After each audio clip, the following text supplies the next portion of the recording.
Welcome to Cbfu from the shop at Manifest Comics. This is the week of May the 6th, because today is Cinco de Mayo, and we're here, Manifest Comics. We got books, we got free stuff to show you, and just, I guess, you take it away. Okay, I'll start off. This is Arcadia #1. This is a new comic from Boom Comics by Alex Packnadel and Alex... I like the way I said reads names. I apologize to any writers or artists I butcher names. Eric Scott Pfeiffer is the artist. That's and this is a really... Was it close? The second one sounded right. Excellent. This is a really good first issue. I think you mentioned it's like a sort of like a sci-fi series pilot. Yeah. And it's really good. It's basically this, it's a version of Earth where there was this huge virus that was wiping out humanity. And basically what they did to save at least as much as they could, they took basically scans of people's brains and put them like a matrix world called Arcadia. And this is basically introducing you to that world, introducing you to the different people in it, and basically really just introducing the world and the world building of that world. Yeah. World. And it was good. I enjoyed it. Yeah. It was a good, strong first issue. Yeah, no, I didn't know what to expect because I've never even heard of this book. I haven't heard of two of the books that we reviewed today. But I thought it was really like a very strong first issue. Was it from Boom? It's from Boom Studios. The art was like, I thought the art was like, you know, it took me like a little bit to get used to it, but then once I did, I just kept enjoying it more. And the story was compelling. It reminded me of, I forget the name of it, Ascension. A sci-fi show called Ascension, mixed with Matrix. And that's kind of what it was to me. I thought there was a twist at the end. Yeah, that's a really cool twist. Very cool twist. Very cool and yeah, no, I didn't know what this was until I picked it up and read it, but I enjoyed it a lot. And it leaves you off on a little cliffhanger with like this threat to the world of Arcadia, which is Arcadia is the Matrix world that the people live in. And it's really just really cool. There are a bunch of different designs of the different people in Arcadia. Some of them look normal, some of them don't. Because like the rich are able to afford better skins than the poor. Basically the rich. Weird. Because there's only so much energy the regular Earth can put into Arcadia. So the very rich can afford to look like humans. Yeah. The poor or destitute can't afford that, and so they look less like humans. It's like a VR simulation. Like the richest people get to be like the Xbox One kind of avatars, when the other ones get to be like the Nintendo 64 polygon kind of things. That sounds right. Yeah, it is right. What would you give it? I would give it 7 out of 10 Lugos. I liked it. It was a very strong start. Definitely recommend it. I might give it more than that, but 7 out of 10 is good. My book is Mayday. It's by some people who I don't know, so I'm not going to try to say their names. Probably a better idea. It's from a company called Black Mask. I haven't heard of it until today too. I was told that they've sold like a bunch of books and their properties sell to movie studios like that. And this one apparently already sold, so apparently somebody likes it. I can't say I'm one of those people. It's about a lot of, it's like two different things. There's like a Charles Manson kind of character, and he's like a reporter's investigating him or interviewing him, and then there's like this writer who fell into drugs, and he fell into this whatever this is, and it's like, I guess it's going to be a crime story. It's but I mean it didn't hold me at all. I'm surprised that somebody reading with this. I have so many script ideas, written like that, but it just I just couldn't do it. I couldn't get into it. I couldn't it couldn't hold me. It reminded me of a lot of different. Whoever the writer is, he obviously has a lot of influences. Like a little bit reminding me of some of Quentin Tarantino. He was trying to do Quentin Tarantino. He was trying to do a little Grant Morrison. Reminded me of that. It was a mixture of Quentin Tarantino and Grant Morrison. And it's just they've done it better than this. And the art's not even that strong. It's very it's all over the place. It's not like one story that it's not focused. I mean, clearly it has an audience if somebody's going to just buy the script, sight unseen, whatever. But it didn't do it for me. I'd probably give it about 3 out of 10 Lugos. It's not for me. Not for me. Next, we have a bunch of different DC books. This month, out of all the DC #2 issues of their Convergent titles, they're going to have 6 or 8 page backups, which are little previews of the June debuting new titles. So we're going to go over 3 of them. The first one, and the one I liked the most, was the Green Lantern, the normal Green Lantern ongoing series by Robert Venditti and Billy Tan. This is with Hal Jordan, where he's off in space, he's become a renegade. I don't know how this is it doesn't matter. But this was the DC universe is no longer cohesive. Yeah, and that's whatever. But this was, out of the 3 backup stories I read, this was my favorite. I wasn't that big of a fan of what Venditti was doing with Green Lantern before Convergence, but this is at least an interesting start. Yeah. It's a much stronger Hal Jordan voice. Hal Jordan seems, I mean, he's been in charge of the Corps for like months, and he's been doing a terrible job. Yeah. This is a much stronger Hal Jordan, more than I've been used to. Yeah, no, I mean, like, I think Venditti's main problem was he followed Jeff Johns, and he tried doing what Jeff Johns was doing with the character, and that wasn't the way to go. He wasn't good at it. He just. Do you recognize the shit? Yeah, I do. And so, like, there's the Jeff Johns Green Lantern is in JLA right now, Justice League. Yeah. So you can get them there, and this is just a very different take. It reminds me maybe like an Elseworlds almost, and maybe that's what this is in the DC universe now.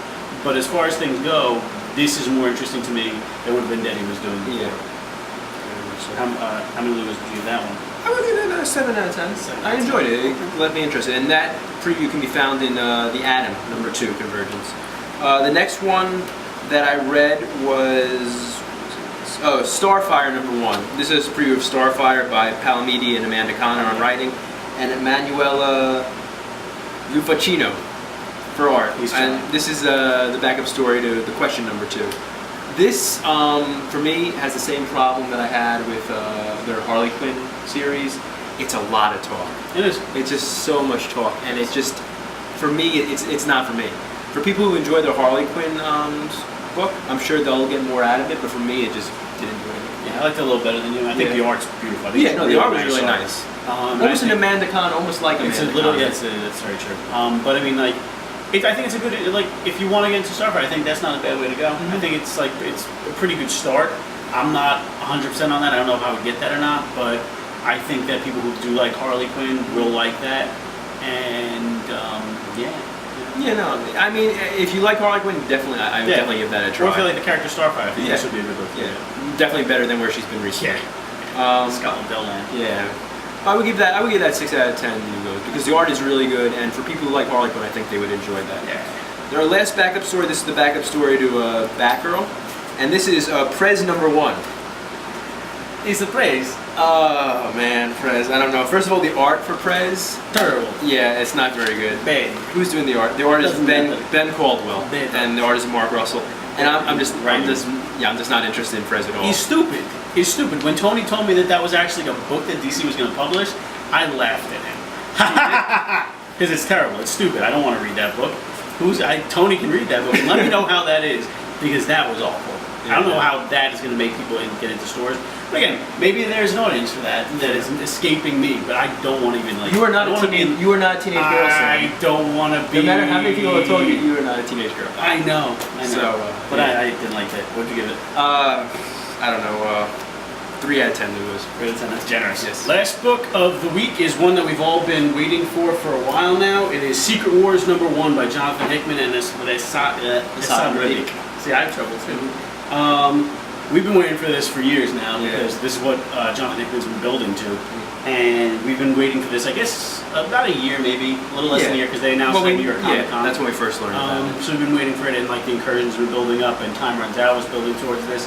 And Time Runs Out Jonathan Hickman is very hard to get into if you start in the middle. Yeah. You really got to start from the beginning and go. You have to read the whole. But I will tell you that, like, if you read everything that he's done, you'll get a much more stronger appreciation for this book. But all you need to know before Secret Wars #1 is that the universe is dying. It's being caused by Beyonders and everything. I'm sure they'll get into that in the main book. And the last 2 Earths that are left in the entire universe are the Ultimate Universe and the Marvel Universe. And they're the 616, and they're crashing together. And they're both heroes on both sides are trying to figure out how to live. Basically, it's a survival story, and it's amazing. It's fucking crazy. These characters are dying. Major characters are dying and getting lost, and it's just the stakes are huge. And like this is the start of the new Marvel universe, and like it's really good, and the art's fantastic. Yeah, no, Assad Riddick's a great artist. It's beautiful. It's a beautiful book. There's 30,000 covers you can buy. I haven't liked this one the best. It's an Alex Ross one, and it's shiny, kind of. It's like got a gloss to it. So I would definitely recommend this book. I can't recommend it more. Yeah, no, it's a great book. First of all, I mean, it's the culmination of everything Jonathan Hickman has done, probably since Fantastic Four, if not earlier, for the Marvel Universe. The art by Assad Riddick is really, really good. There are a couple of little dark panels where I think it just looks a little muddy. But that's like just like nitpicking at the art. There's so many great moments. There's a great Punisher moment, which you don't expect to see Punisher in like a cosmic event like this, but there's a great moment with him. Makes sense. There's a great Reed Richards. This is Reed Richards' book. Yeah. A lot. I mean, there's two Reed Richards. It's the Ultimate Reed Richards, and there's the Marvel Universe Reed Richards, and this is very much their book. Yeah. And it's just really good. I can't wait for the next issue, and I will have to because the next issue comes out next week. Yeah, that's really so that's good. awesome. Yeah, and like I mean, like it's almost like this is like the end of an event. It feels like, because even though like you can just pick this up and you'll be okay as long as you know what I just told you. The stakes are just like they start off like sky high. This is like the end of the world, and that's where it starts. You know, so like it just picks up from there. I can't wait to see what Battle World. I don't know what's gonna happen in Battle World. I don't know what's gonna happen to the Marvel Universe as a whole, but I'm excited. I was surprised. I mean, characters. It's not just like at the end of Deadpool died just by an explosion. Yeah. And that's how I thought a bunch of characters were gonna die. Just this explosion as the Earth's like explode. But these characters die before the explosion ever happens. Yeah. There's some big name characters who have movies out who die before anything, before the worlds collide. I mean, characters can be brought back. Yeah. But I mean, like, especially with alternate universes. The 616 characters, you know, and the alternate universe characters that are just dying. Like, these are the versions of the characters. This is what I feel like DC should have given us before the New 52 started. Yeah. I feel like they should have given us some kind of closure. And this is that, and I'm just looking at the cover because it is beautiful. I just hope it stick. I hope this is when it's all said and done. This 8-issue like hardcover is like the perfect event. I hope it's like a perfect crossover. Yeah, we haven't had one of those. Where it's like from beginning to end, it's just this is perfect. Yeah. And and Marvel, besides this really good book, Marvel's also giving out freebies. I would give this 10 out of 10 Lugos. 10 out of 10 Lugos. Yeah, I would too, if not more. But Marvel's also giving out a bunch of freebies while supplies last. There's this lithograph of the Scotty Young cover, which is really cool. Scotty Young does those great baby covers. It's Dr. Doom playing with the heroes because Dr. Doom is a major part in this. And then this, which I knew they were doing a map of Battleworld, but I had no idea it was going to be this impressive. Yeah. This is the one side of the map. This is the other side of the map. That's not the map though. The map's inside. Yeah. And then it's the image. This is the image they've been putting out for a while now, but like seeing it blown up to this size and seeing how just like the paper stock. It's like it's a no. This isn't just like regular free. like little flimsy matte paper. No. This is like a hard stock little thing. Yeah, and you get this for free just for coming to the shop, but you got to come in like soon. Yeah, because they'll run out. Yeah. It's like coming tomorrow. But this is amazing. Today, whenever you losses. And this isn't the first time Marvel's done this. Marvel did this with Axis, which was a terrible thing. Had that little thing with the, which was really cool. And they've been doing this a lot lately. Yeah, but I mean, like Secret Wars is going to be so far so good. You know, we've been building up to it in our reviews. Yeah. So I just come out and buy this book. If you buy one book this week, buy Secret Wars #1. Without a doubt. And just try to tell us what you think of it too. Yeah, I think that's it for this week. We'll be back next week. Yep. All right.